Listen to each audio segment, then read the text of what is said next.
NBA Commissioner Adam Silver is one of the more forward-thinking leaders of the four major sports, and he recently discussed something that I hope MLB's own commissioner, Rob Manfred, paid close attention to. Speaking at the Code Commerce Conference in New York, Silver said something I think a lot of people believe but not many like to admit: the current format of broadcasting is boring and outdated. He didn't say that explicitly, but he implied it by saying the way we currently watch sports is akin to a silent movie. It used to be fine and acceptable, but eventually a new way of watching entertainment came along and suddenly the old way seems archaic. The way sports broadcasting is now is the way it has been for decades. Game action in the background, maybe a score overlay with the occasional stats popping up, and the audio of a couple of broadcasters, usually pushing retirement age, talking about the action on screen. It's worked for a long time, and it was revolutionary when just the idea of sports on your television was a big deal, but the internet has permanently altered the way we consume content. Specifically, there are platforms like Twitch and YouTube which have people from all walks of life, all age groups, and all talent levels playing games and talking over them. Often with an overlay of some kind or a live video of themselves as they play, with other information displayed along the side, such as time splits in a speed run, or donation amounts.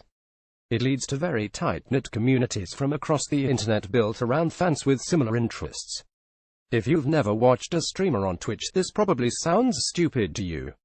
Why clutter the screen with more junk to you? The idea of having some kids screaming on top of a baseball game is pointless and adds nothing to the experience. But ask most kids or young adults, or even me, a 27-year-old, about watching Twitch streams, and they probably don't even notice the overlay while watching. Good Twitch streamers still mostly stay quiet during cutscenes, and people watching in chat really are unable to follow the action on screen.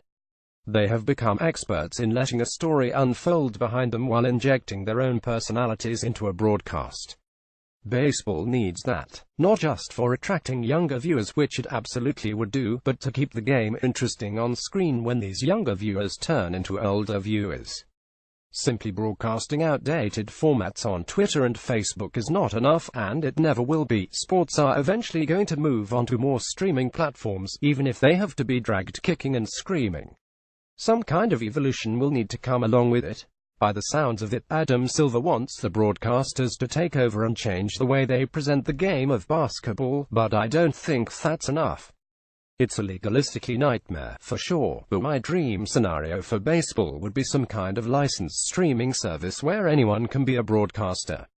Just like firing up OBS and streaming a game of MLB The Show 17, anyone on this service could pick a game to broadcast over, set up their own overlay with whatever stats or visuals the community feels are important, and take in donations from the community they build around their own broadcast.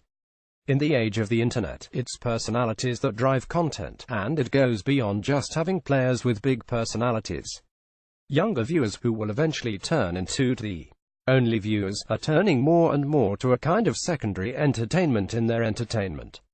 It's not just enough to have an entertaining video, or entertaining game, or entertaining sport. You also need someone that people can connect with as the driving force behind the content. The rise of YouTube, and later Twitch, came because people felt personally connected to the people on the screens. It's much harder to feel so connected to a multimillionaire in a suit and tie broadcasting in a multi-billion-dollar stadium. Sometimes all it takes is an interesting person in front of the webcam. That stripping down from a few central sources has already happened on the internet and with sports. Fewer fans are watching ESPN in favor of video podcasts and informative YouTube channels. Fewer fans are listening to local sports radio in favor of podcasts. Fewer fans are going to ESPN.com in favor of blogs that can be as niche or as broad as you can imagine.